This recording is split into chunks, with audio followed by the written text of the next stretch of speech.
Hi, Recovery Girls. I'm Kristin. I want to talk about step 7 for partners of sex addicts. If you haven't watched my first 6 posts about the first 6 steps for partners of sex addicts, I encourage you to watch those posts first.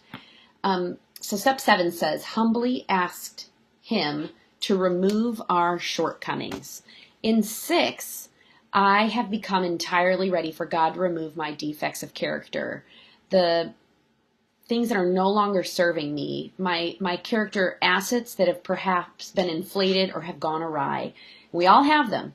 So I want to focus in on that first word of step 7, which is humbly.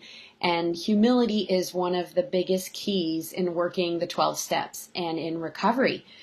Because part of my issue is that I think that I have more power than I really do. I have an illusion of power. I don't see myself in light of God and His power and His greatness and His plan and His wisdom and His love. I don't see myself in the right proportion. I think that I know better. I think I know what His will should be. I think I know how everybody should do things. And for example, I think God should heal my husband from his sexual addiction and save my marriage and make this a victory story. And so that's what I pray for. And that did not happen in my case. My marriage fell apart. My husband was not willing to let go of his addiction, and the marriage was lost. And so when I really dove into those 12 steps as the partner of a sex addict, there I was with here, I thought I knew what was going to be right. I thought if I got angry enough, if I showed him how hurt I was, that maybe then he would understand and stop his acting out. But this goes back again to powerlessness and the fact that I did not cause his sexual addiction. I cannot control it and I cannot cure it. So with humility, as I start step 7, I'm recognizing that I am not God. And I can't control situations around me. I cannot even remove my own character defects. And that's why step 7 starts with me being able to humbly ask God to remove my shortcomings. So I found such relief in this step because I always thought that if anything was going to get done, it was going to be up to me. And in step 7, I'm realizing that I am just a precious child in the hand of God. Not to say that I don't have responsibilities or some level of power over my own choices, but there is very little in this world that I have power over. Sometimes I don't even feel like I have power over my own emotional reactions, and I need God's help.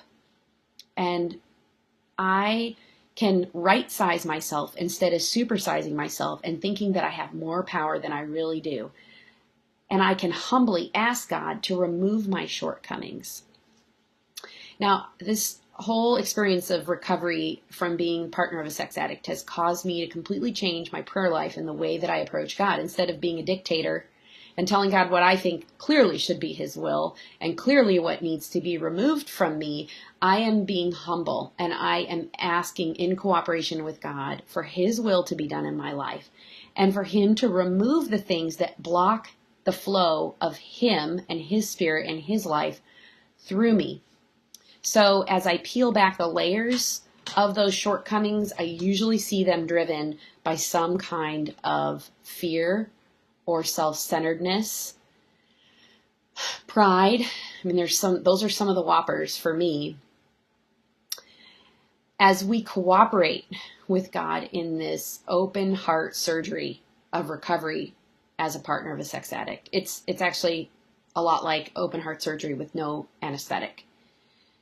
We see Him doing for us what we could not do for ourselves. We see Him removing our character defects and giving us the ability to act instead of react, giving us the ability to not betray ourselves. I think a lot of times one of the traumas for partners of sex addicts is that we're so undone and threatened, and rightfully so, by a sexual addiction that we completely abandon the self that we once knew.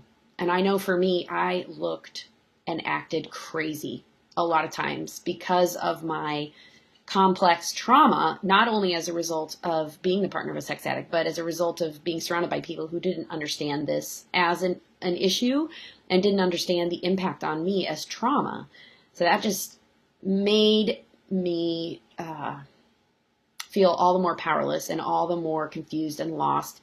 And so I ended up becoming a person I didn't even recognize emotionally. This was like a form of self-betrayal.